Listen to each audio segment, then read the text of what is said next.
I have the holes here, and where I really want to put the wire through the box is the opposite side there. And I'm going to put these wire clamps here and there. So now I got to knock these out. I can use a hammer to knock them out. I'm going to do this on the floor. Find the spot where the bend is supposed to be. So they look like they're all, this one's turned that way and that one is turned that way. So go for the opposite side. See, that one broke that way. Take that one. That one broke that way. Go inside with a pair of pliers and twist. Not far enough.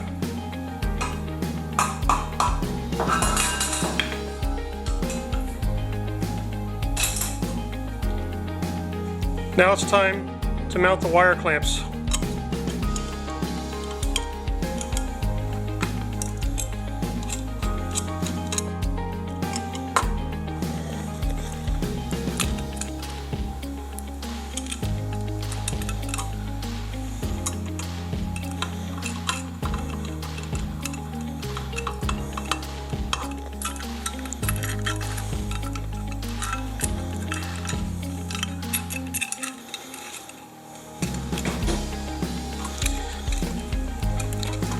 Sometimes it's pretty important to know which way the screws are going.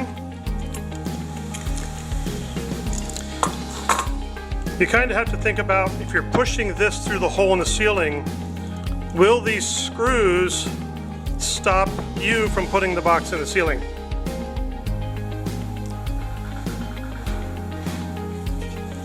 Open the screws a little bit so that you have space to get the wires through. One of these boxes will have 2 wires through it, and one will have 1 wire through it.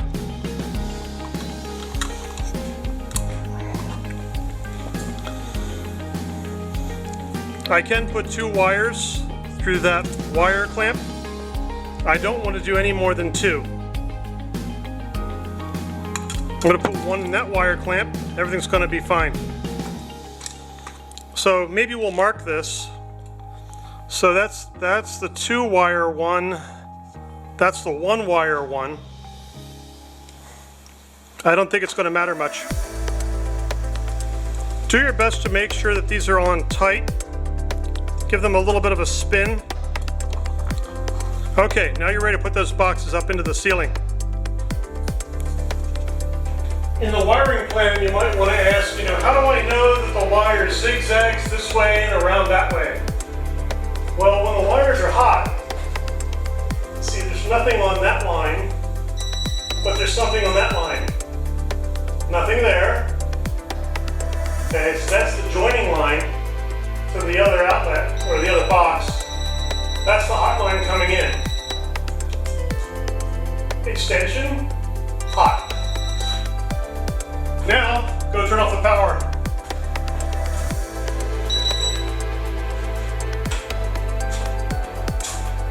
Come back.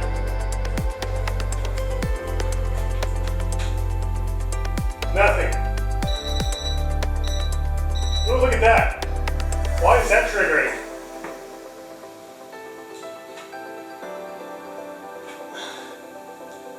To separate the lines to be sure. That is still triggering as hot.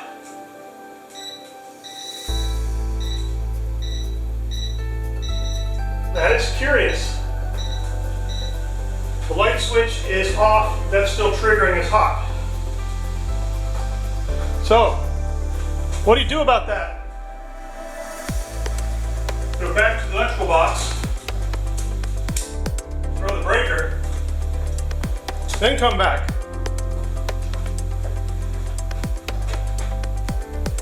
Cold now, cold. Throwing an electrical light switch is sometimes not enough to verify that the power is truly out. Go back to the electrical box.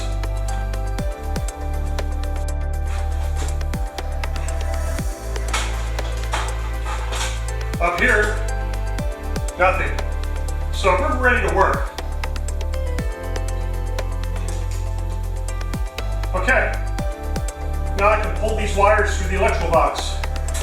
While I'm here, I want to check the insulation, make sure it's not ripped up. It's just got a lot of paint on it. I want to make sure that if it's stapled to the stud here, that I can still work with it. And it is. It's stapled to the stud pretty high up in there.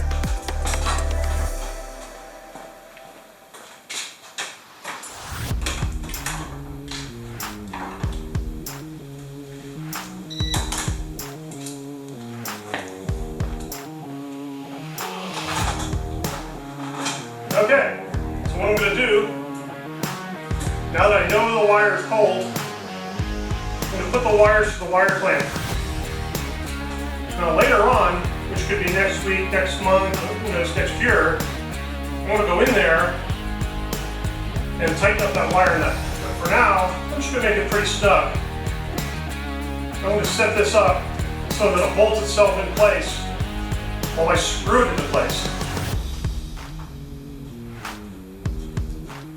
Alright, so I just push the wire back there like that. And that's how that electrical box is going to go in. So that holds itself together. Now I can come back with a really long drill bit, drill through the electrical box, and then screw it in.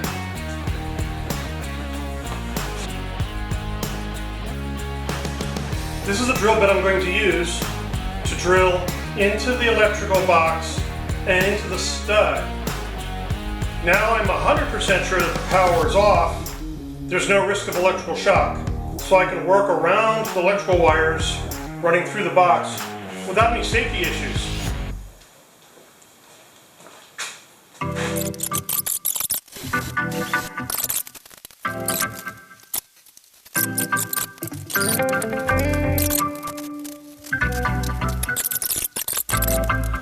You can see that electrical box is in there. Now this drywall is sagging, so I'm just going to allow for that distance. And should I get a fresh piece of drywall up here, it'll be flush with that box. So that's great. The most important part of this little journey is safety. Find the hot line, which is never going to be hot right now because it's joined over there. Wire down on it so nobody touches it and electrocutes themselves. Be very careful. Now we can go over and do the same thing to the other electrical box and get that one done too. I'm going to be working behind that electrical box to drill it in that way. In order to do that, I need to clear the area of any storage items and debris, set up the ladder so I can get behind it and then drill. Don't try to do work this way because you won't succeed. Stand in front of your work and sight it in.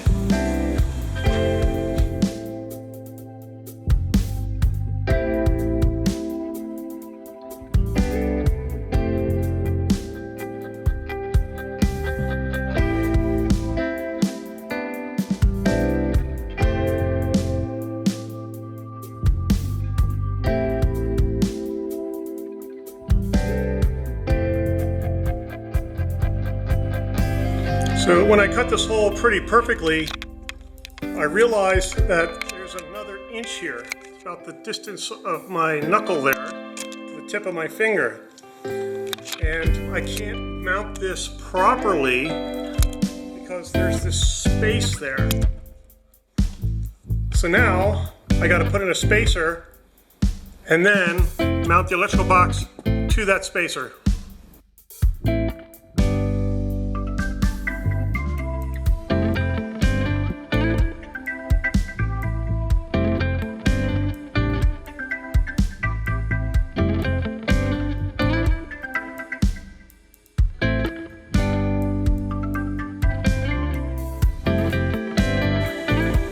Spacer.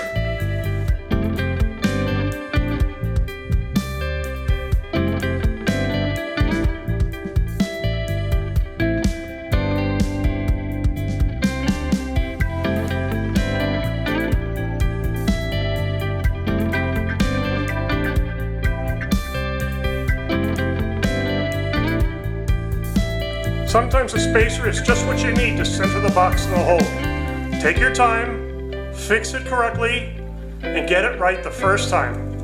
Well, not quite the first time, but mostly the first time. Make sure all your lines have the hot lead protected, here and here, and then you can turn on the power. Here's the finished product. 2 small lights in the back, 4 brighter lights in the front. This is the light with 1 wire. This is the light with 2 wires. You can still see some of the holes and even some of the washers still stuck in the ceiling. You need to come back with plaster and kind of fill that in. Here we are back at the plan. What I'm going to do, just kind of draw in the light fixtures the way that they look, and then another light fixture on this hole and another light fixture on this hole. 3 panel and, you know, circle light. Just want to call it circle light. There's an old Robin Williams joke about how the Americans spent millions of dollars to make a pen that writes in space in 0 gravity. The Russians solved the problem by flying up a lot of pencils. Hey, they didn't need to invent any new pens that write upside down. They had a whole bunch of pencils up there, never had a problem.